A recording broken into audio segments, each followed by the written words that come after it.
action let's go trouble 찾으러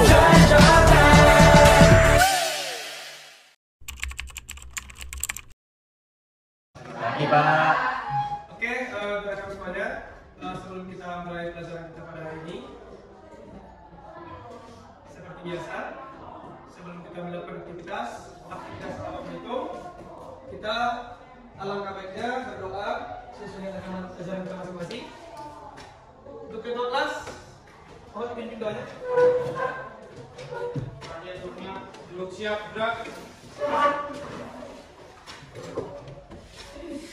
Sebelum kita belajar, marilah kita berdoa. Berdoa menurut agama dan kepercayaan masing-masing. Doa dimulai.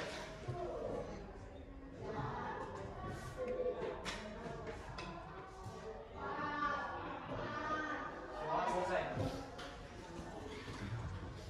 Sebelum pelajaran kita mulai, dahulu kita cek dulu keadaannya, tempat duduk. Kalau misalnya sampah di bawah ini silahkan dicek. Dua, lihat keadaan duduknya. Sekretaris kelas, ada yang hadir? Ada? Kita akan apa? Dua-dua. Melinda sama Sika. Oke, siap. Materi kita hari ini atau materi lanjutan kita akan membahas tentang ekosistem. Ya, hari ini kita akan membahas tentang ekosistem. Jadi sebelum kita lanjut materi kita, yang mungkin anak kami semuanya sudah sering mendengar ataupun mungkin bahkan sudah memahami secara betul apa sih yang dimaksud dengan ekosistem itu kan tidak? Karena bagaimanapun kita sebagai manusia ataupun organisme ataupun individual, kita sudah terbiasa menghadapi ataupun sudah berada pada ruang lingkup suatu daerah atau suatu wilayah. Mungkin karena dari situ orang sudah beranggapan bahwa hari ini saya berada dari suatu tempat saya bisa dikatakan sebagai habitat ataupun tempat tinggal ataupun bisa juga dikatakan sebagai ekosistem. Jadi sebelum kita lanjut materinya, untuk mengulik ataupun untuk merespon ataupun merepres ataupun menstimulus kita semua. Kalau ada pertanyaan seperti ini, kira-kira jawabannya di daerah kita, di sekeliling kita, apa saja sih yang bisa kita temukan? Apakah kita hanya bisa menemukan makhluk hidup atau tidak? Apa saja yang bisa kita lihat? Yang ada di sekitar kita.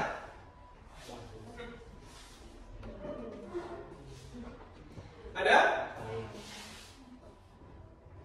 Apa saja yang ada? Ini contohnya, ini di halaman kita, di halaman kelas. Apa saja yang bisa kita lihat di situ? Ada tumbuhan. Tumbuhan itu termasuk biotik atau biotik? Biotik. Apa lagi? Ada batuan. Batuan itu biotik apa biotik? Biotik. Apa lagi? Tanah. Tanah itu termasuk dalam komponen apa? Biotik. Apa lagi? Sinar matahari. Sinar matahari itu termasuk apa? Biotik. Apa lagi? Udara. Udara bisa kita lihat? Tidak, tapi bisa kita rasakan. Termasuk komponennya itu? Komponen abiotik. Yang lain apa lagi? Dari tumbuhan.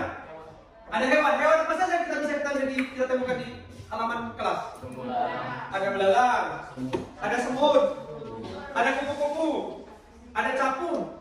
Kan juga itu termasuk komponen dari satu ekosistem. Baik itu secara biotik dan abiotik. Gitu ya. Tujuan pembelajaran di hari ini, di kesempatan atau di materi pertemuan kita kedua hari ini adalah bahwa peserta didik dapat menganalisis bagaimana interaksi antar komponen ekosistem dengan benar. Tadi seperti belum tersinggung, pertanyaan yang tadi kita bahas kan gitu ya, di mana ada belalang, ada rumput, ada kupu-kupu dan sebagainya. Nah, itu termasuk merupakan komponen dari satu ekosistem. Yang kedua, peserta didik dapat menciptakan solusi permasalahan tentang bagaimana menciptakan keseimbangan ekosistem berdasarkan analisis interaksi antar komponen ekosistem dengan tepat. Nah, bagaimana? Kenapa? Rumput itu apa? Tanah itu untuk apa? Bebatuan itu untuk apa? Belalang itu bagaimana? Bagaimana mereka melakukan pertumbuhan dan perkembangan pada ekosistem tersebut? Kan gitu ya? Bagaimana mereka berkembang biak di daerah mana mereka? Bagaimana mereka mendapatkan makanan? Itu kan akan dibahas di satu komponen ekosistem. Bagaimana interaksinya antara satu organisme organisme dengan organisme lain secara biotik atau abiotiknya. Nah, gitu ya.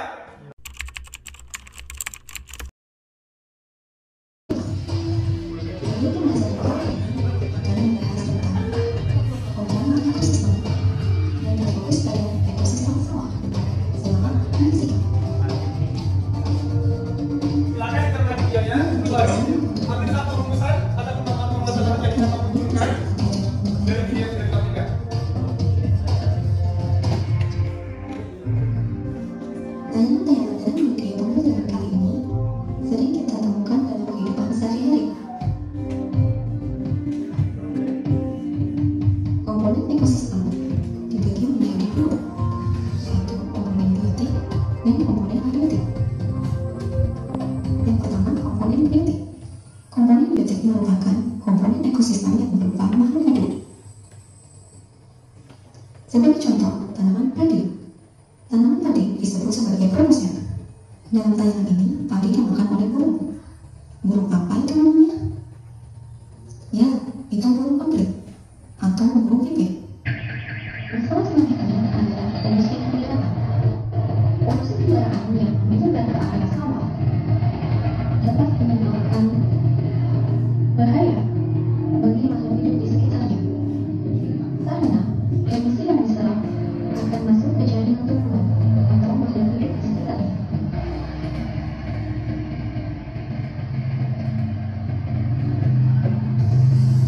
Selanjutnya, berikan solusimu agar ekosistem tetap terjaga, khususnya ekosistem sawah, sehingga para petani akan tetap tersenyum dan bahagia.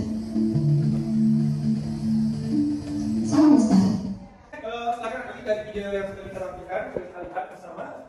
Ada nggak kira-kira pertanyaan yang muncul dari video bersama? Yang ada di pikiran gitu tentang ekosistem di area ini? Apa kira-kira pertanyaan yang muncul dari terus ternyata apa itu? Dari materi yang kita bahas sudah kita tampilkan di video belajarnya dari satu video tentang ekosistem. Ya, oke, silakan.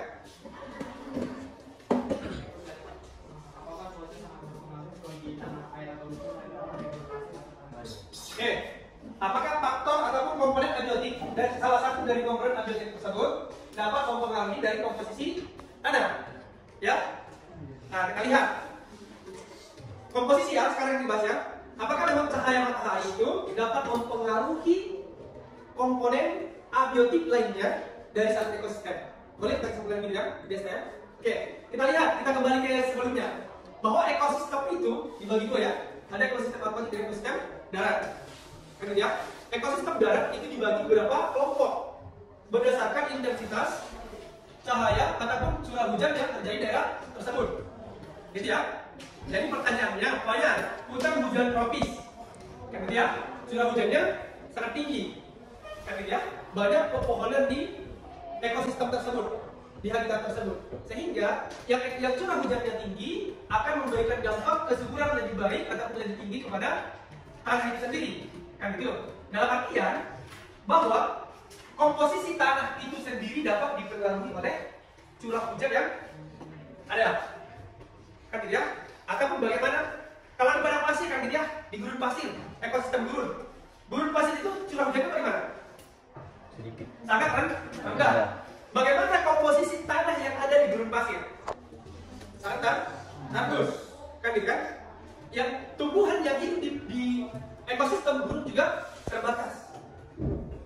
Berarti kalau kita pergi ke daerah Mesir gitu ya, daerah Mesir atau daerah Arab sana, itu kan daerah gurun ya.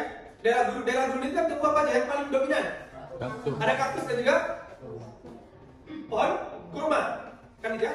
Berarti bagaimana komposisi tanah di dalam daerah gurun itu atau di ekosistem gurun itu sangat kurang baik, karena hanya beberapa tumbuhan yang dapat tumbuh di daerah itu sendiri. Dalam artian untuk menjawab pertanyaannya bahwa curah hujan itu benar dapat mempengaruhi dari komposisi tanah. Gitu ya. Komposisi tanah itu dapat dipengaruhi oleh curah hujan. Gitu ya guys ya. Ada kira-kira pertanyaan dari situ? Ada asin apa ada di Facebook gitu kan? Kenapa di situ belum? Atau kenapa di situ ada sampah? Banyak pertanyaan yang bisa muncul dari situ. Kita kalau Bapak rasa banyak pertanyaan yang bisa kita munculkan dari video yang sudah kita saksikan bersama. Oke, silakan. Kan daripada penampilan dari video itu ada dilihat Belut itu Pak sebagai produsen atau sebagai konsumen? Oke. Dan, dan apa dia kalau dia sebagai produsen dia mengapain apa gitu Pak? Jadi kalau dia konsumen dia mau konsumen apa? Oke, kita lihat. Pertanyaan yang kedua. Di lokasi tadi ada di situ belut yang hidup di persawahan atau hutan lumpur. Belut itu makan apa? Lumpur. Ada cacing. Kan gitu kan? Cacing itu sebagai apa?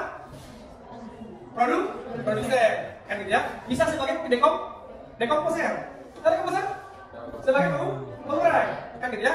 Nah, dekomposer. Jadi belut itu makan cacing atau lumpur ataupun organisme ranik yang ada di lumpur tersebut. Dalam artian bahwa ikan belut itu merupakan produsen. Produsen untuk organisme seterusnya. Tetapi kalau di lumpur tersebut bahwa belut itu sebagai konsumen. Gitu ya. Di pertemuan kita hari ini karena model pembelajaran adalah VBL, jadi setelah kita menggunakan mengasah ataupun mencari suatu permasalahan dari pembelajaran yang ada dalam bentuk kelompok. Oke? Seperti biasa, Bapak kita bagi kelompok ada 20 orang, kita bagi 5 kelompok. Jadi satu kelompok itu terdiri dari 4 orang. Silakan. Ini adalah marker jaya perbaikan. Silakan dipahami. Oke? Di situ ada sudah bagi satu kelompok ada KPD-nya, gambar kerja. Di situ ada profilnya, namanya, kelompoknya siapa, orangnya siapa aja, diisi. Silakan dibaca-baca dari KPD-nya. Baru nanti ada di situ tugasnya masing-masing kelompok. Yang selesai nanti baru kita presentasikan. Oke. Bapak kasih waktu 15 menit ya. Kan ya. Pak, komponen ability kan Supaya sebagai tempat tumbuhan kembangnya organisme lain, termasuk tumbuhan atau ilalang atau padi, kan gitu kan? Air, perannya apa? Iya kan? Iya tergantung peran masing-masing. Ini ya termasuk. Tulis di situ peran.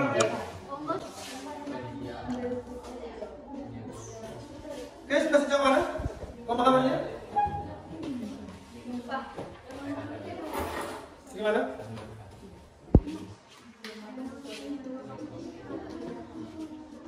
Nomor kan analitik dan analitik banyak apa saja?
kita mempelajari tentang wacana yang bertemakan hama keongmas serang puluhan hektar padi di Lebak.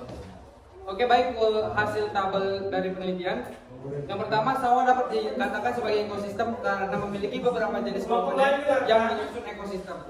Identifikasi komponen-komponen yang berada di ekosistem sawah dan peranannya. Tuliskan hasilnya pada tabel di bawah ini. Dan yang kedua, menggunakan terpal di bawah traktor agar jika jatuh tidak langsung mengenai lumpur atau tanah. Analisis dan evaluasi. Ekosistem pada sawah sangat bervariasi dan saling berhubungan atau interaksi antara satu komponen dengan komponen lain. Sehingga jika ada satu komponen yang hilang maka berpengaruh pada komponen lain. Serta bahan kimia juga mempengaruhi komponen-komponen yang berada dalam ekosistem sawah. Terima kasih. Teman-teman, demikianlah penjelasan yang dapat kami bawakan. Apabila rekan-rekan sekalian ada pertanyaan atau saran yang ingin disampaikan, kami persilahkan. Oke. Saya dari kelompok 4 ingin menanyakan hal apa yang harus dilakukan seorang petani agar terhindar dari hama. Sekian. Terima kasih untuk pertanyaannya. Apakah masih ada pertanyaan lain sebelum kami menjawab pertanyaan dari kelompok 4? Kelompok 5. Kami dari kelompok 5 ingin bertanya, mengapa penggunaan traktor dipermasalahkan? Padahal penggunaan traktor itu sangat dibutuhkan untuk meningkatkan produktivitas dan efisiensi dalam pekerjaan mengolah tanah. Kami akan menjawab pertanyaan dari dua kelompok yang memberikan, yang akan dijawab oleh rekan kita. Oke, baiklah, saya akan menjawab pertanyaan dari kelompok 4. Hal apa yang harus dilakukan oleh petani untuk terhindar dari hama? Hal yang dilakukan oleh petani yaitu menyemprotkan pestisida atau menghindari hal-hal yang seharusnya tidak dilakukan, seperti penggunaan pestisida yang berlebihan ataupun yang berlebihan. Apakah jawabannya bisa diterima? Saya akan menjawab pertanyaan dari pertanyaan kritis luar biasa pertanyaannya. Pertanyaannya, kenapa penggunaan traktor dipermasalahkan di dalam pengolahan lahan? Sebenarnya bukan dipermasalahkan, namun lebih baiknya karena kalau misalnya bisa dibilang kalau menghemat waktu menggunakan traktor lebih hemat waktunya juga efisien, kerjanya juga bisa dibilang mudah, cepat. Namun kalau misalnya ditanya berbahayanya, lumayan berbahaya karena ada oli atau bensin yang keluar dari traktor tersebut hingga keluar dari traktor menuju ke lumpur atau sawah tersebut hingga menyebabkan pencemaran lingkungan atau pencemaran terhadap tanah. Bisa diterima? Bisa diterima, Armando? Demikian dari presentasi kami akhiri. Assalamualaikum warahmatullahi wabarakatuh. Waalaikumsalam. Ya, tadi ada pertanyaan dari Armando ya, kenapa penggunaan traktor ini dipermasalahkan gitu ya? Sebenarnya kalau secara permasalahan secara global, memang tidak ada larangan yang tidak, karena traktor itu dapat mempersingkat, dapat meningkatkan efisiensi waktu dalam proses penggerakan lahan. Tertinggal gitu ya, karena kita membahas masalah pencemaran atau ekosistem, otomatis kan traktor itu menggunakan bahan kimia. Ada di situ bahan bakar, oli, minyak yang dapat membantu dalam proses menjalankan traktor itu sendiri gitu ya. Kemungkinan besar ketika dalam proses penggunaan maka terjadi rembesan dari traktor itu sendiri yang kemungkinan besar dapat berdampak buruk pada pertanian kan gitu ya. Nah, itu saja sebenarnya ya. Oke, silakan dulu. Enggak ada iliannya untuk kelompok 2. Enggak ada iliannya. Oke, silakan. Ada lagi kelompok. Assalamualaikum warahmatullahi wabarakatuh. Kami dari kelompok 1 akan mempresentasikan hasil diskusi kami yang akan dibawakan oleh rekan kami dari Baik teman-teman, langsung saja saya akan membacakan LKPD dari kelompok 1. Yang pertama yaitu kami mengidentifikasi komponen-komponen yang berada di ekosistem sawah dan peranannya. Yang pertama padi, dia termasuk komponen biotik, peranannya dalam ekosistem yaitu sebagai produsen. Lanjut yang kedua, macam-macam interaksi yang terdapat pada ekosistem sawah. Yang pertama yaitu cahaya dan padi. Apa yang dilakukan? Mereka melakukan proses fotosintesis. Bentuk interaksi yaitu komensalisme. Yang kedua yaitu ular dan tikus. merupakan biotik dengan biotik. Apa yang dilakukan? Yaitu untuk mencari makanan atau memenuhi kebutuhan ular. Bentuk interaksi yaitu parasitisme. Dia merupakan menguntungkan satu pihak tetapi merugikan pihak yang lain. Yang ketiga, permasalahan yang muncul dalam wacana tersebut, yaitu tingginya curah hujan yang menyebabkan tingginya populasi keong mas, sehingga rusaknya tumbuhan padi akibat keong mas yang menggigit batang tumbuhan padi. Yang keempat, permasalahan yang perlu kami pecahkan dan membuat rumusan permasalahan tersebut. Masalah yang harus dipecahkan adalah curah hujan yang tinggi, karena curah hujan di bulan Desember sudah diprediksi pasti tinggi. Yang kelima yaitu solusi yang dapat diambil dari permasalahan yang sudah kami rumuskan. Para petani padi harus lebih bijaksana dalam memilih kapan harus memulai menanam bibit padi sesuai musim dalam daerahnya tersebut, agar tidak terjadi kelebihan air atau kekurangan air pada saat penanaman tumbuhan padi. Analisis dan evaluasi. Petani harus lebih bijak dalam mengatur waktu penanaman sampai panen agar tidak terjadi kelebihan air atau kekurangan air. Cukup sekian yang dapat kami presentasikan. Sekian, terima kasih. Bagi kelompok lain yang ingin bertanya dipersilakan. Oke. Kelompok 2, untuk kelompok 1 ya. Saya Desta dari kelompok 2 yang bertanya, apakah pestisida atau racun keong dapat memperlambat pertumbuhan padi dan dapat mengganggu hewan-hewan yang ada di ekosistem sawah? Terima kasih. Apakah pestisida dapat mengganggu pertumbuhan padi dan mengganggu ekosistem ataupun makhluk hidup organisasi yang ada di sawahan? Kalau pestisida pada keong emas, jawabannya tidak memperlambat laju pertumbuhan pada padi, tetapi dapat merusak ekosistem lingkungan Di persawahan. Oke, Bapak tambahkan sedikit ya. Apakah pestisida keong emas itu dapat menghambat proses pertumbuhan dari padi sendiri? Kalau pertumbuhan padi tidak ada pengaruh terhadap pestisida dari pestisida keong tersebut, tetapi apakah merusak ekosistem persawahan? Jelas, karena organisme yang ada di persawahan tersebut akan menyerap pestisida yang kita semprotkan ke dalam persawahan. Maka kemungkinan besar ekosistem yang ada di persawahan tersebut akan mengalami kematian, sama dengan keong itu sendiri. Oke teman-teman, sebelum kami menutup, kami persilakan teman-teman untuk berdiri sebentar.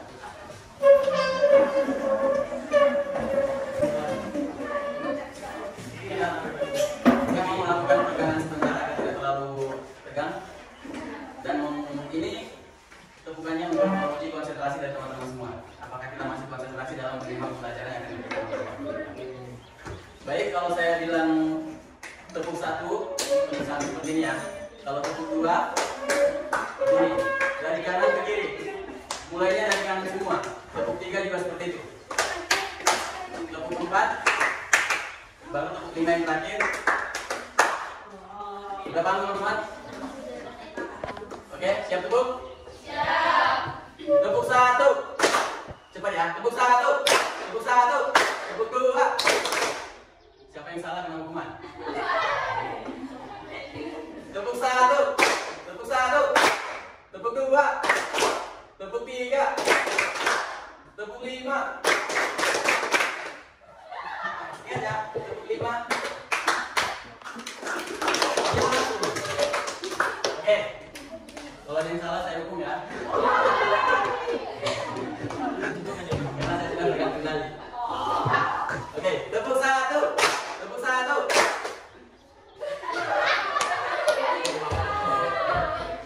Lagi, tepuk 1. Tepuk 1. Tepuk 2. Tepuk 3. Tepuk 4. Tepuk 5. 2 kali tepuk 5.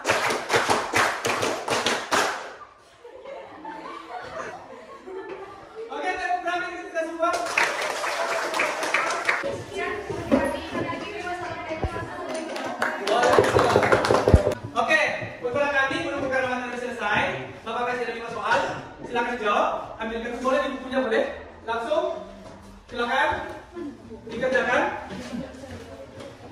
Ambil boleh, buku latihannya boleh ya, di buku latihannya boleh.